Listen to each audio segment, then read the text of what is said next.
first of all, what motivated you to like reveal your struggle with OCD and Tourette's, like, to the world? Like, why was now the time that you wanted to share this about? Well, it was when I realized that I wasn't really ashamed anymore, and it wasn't a negative thing to have. You know, I always thought it was just like, oh my God, what are they going to say if I have this and that? But I think it was when I wasn't ashamed or embarrassed to have it, and when I started meeting other kids that had it and their stories and how inspiring they were. So I was just like, oh my God, I don't want, like, how many people can I inspire if I show that I have OCD, and maybe there's other people that have OCD and then that don't have OCD? Because I've met throughout, it's an accumulation of a lot of things. I met throughout the years people that I've told that I have OCD, and they didn't care, and that's which I wanted. You know, they were like, oh, that's amazing. And there's other people that actually didn't even know what OCD was. And it's so hard to educate because it's so difficult, right? So I was just like, everything was accumulating in that sense. And then I met a girl in this center that she was a little girl, and goddamn, my therapist called me in one day and she was like, hey, I just want to say there's a fan. She doesn't know you're here. She doesn't know that you're in the ranch with OCD, and she doesn't want to get a medication. And her mom and dad are super worried, and she doesn't want to go to treatment. And she's 9 years old. So if you can come in and talk to her. So I go in, and she's like, oh my God, it's Lele Pons. Oh my God, what are you doing here? And like, a video? And I was just like, no, I'm here for treatment. And she was like, for what? And I was just like, I have OCD too. And she was like, you have OCD? No, you don't. Like, she couldn't believe it. And I was like, yes, I do. And like, you have OCD, right?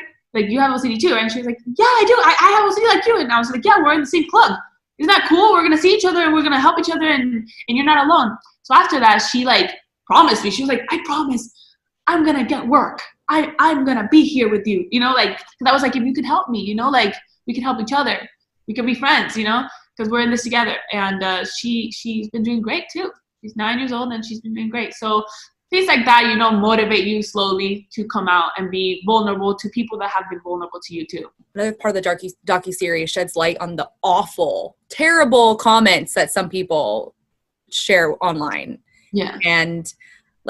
And you also admitted, like, you, like many people, obsess about what people are going to think. And are you anxious about what people are going to say when the docuseries is coming out, or are you more relieved that you're finally like sharing this and, like you said, helping maybe other young kids who are going through the similar things? I think the only reason why I was able to do this, like, to actually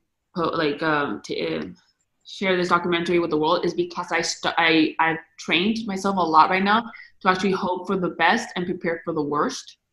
And I think knowing that there's possibility of getting a lot of hate from this, but being okay with yourself and knowing that you're doing something good and are going to help at least one person, that should be enough. You're not doing anything bad. You're going to get hate regardless. You can literally be helping someone, you're going to get hate because you helped that person. You know, like, you have to understand that. Because I said, regardless, if I put this documentary, I'm going to get hate. If I don't put this documentary, I'm going to get hate. What is the difference? I did one of them, I did something good, you know? But regardless, I'm always going to get hate. So I think it's just when you figure that out and you believe it as well, and that's when I decided to post it, to share this documentary with everybody. And yeah, you're going to have hate comments. People are not going to want to know that you are vulnerable. Sometimes they'll take your vulnerability and make it a joke. You know, that's normal, because maybe God knows what the hell they're going through in their house. That's what I always say. Yeah, they might just be lashing out because they're hurt inside. Yeah. So I don't judge at all. Yeah. So one of your top platforms is Instagram, of course, and some people consider it to be a toxic place. Do you agree that it can often be toxic? Honestly, and I think everybody should agree with me in this, Twitter is the most toxic place. And you know it too, you know, your face. Let's be realistic here. You put Twitter and Instagram is so much better than Twitter when it comes to hate. Because Twitter's all about comments. There's no, like, you know what I mean? No one really cares about the pictures that much. It's just like, unless it's like memes of being mean.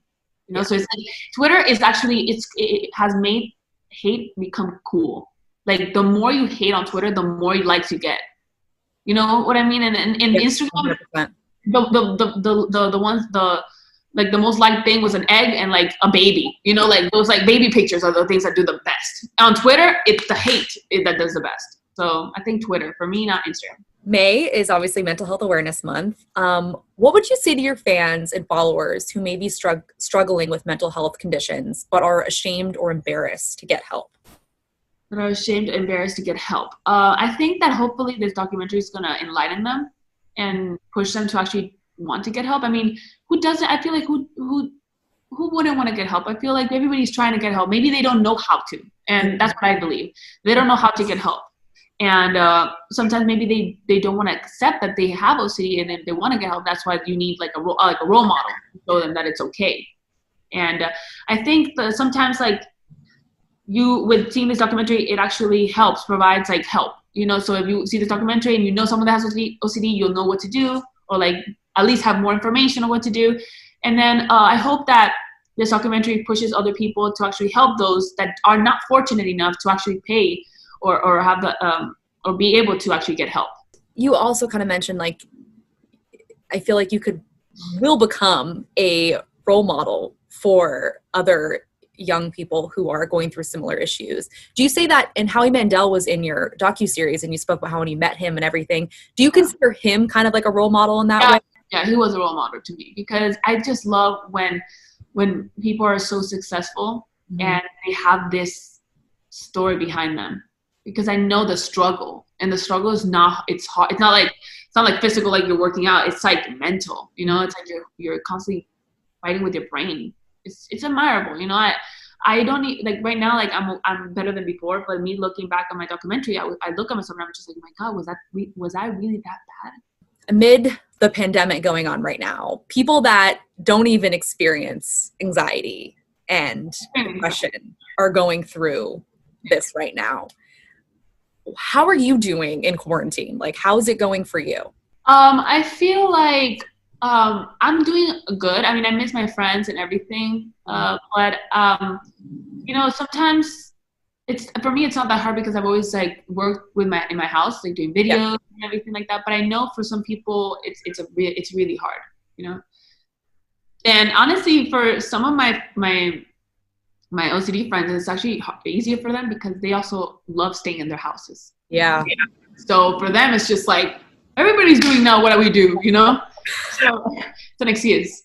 So what has helped you? Like, is your day-to-day any different? Are you like journaling? Are you going outside? Like, what kind of things are you doing to stay busy? I don't really leave the house, but I do see my friends like on Zoom. I see movies, old movies. I do videos. I learn how to cook. I have a personal trainer right now to work with me to exercise, you know.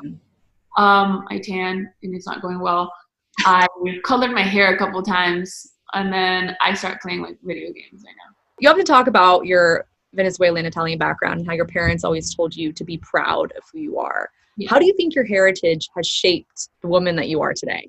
I think it's kept me going, to be honest. I'm just so proud of it. And I feel like the people that I've met are my favorite, that are like the Latin people that I've met are my favorite. And in music, it has impacted me the most. I mean, I love Latin music, and I've created like an image there in the music world to like that has helped me a lot because I'm Latin, and the music that I love is very similar to the ones that are big right now.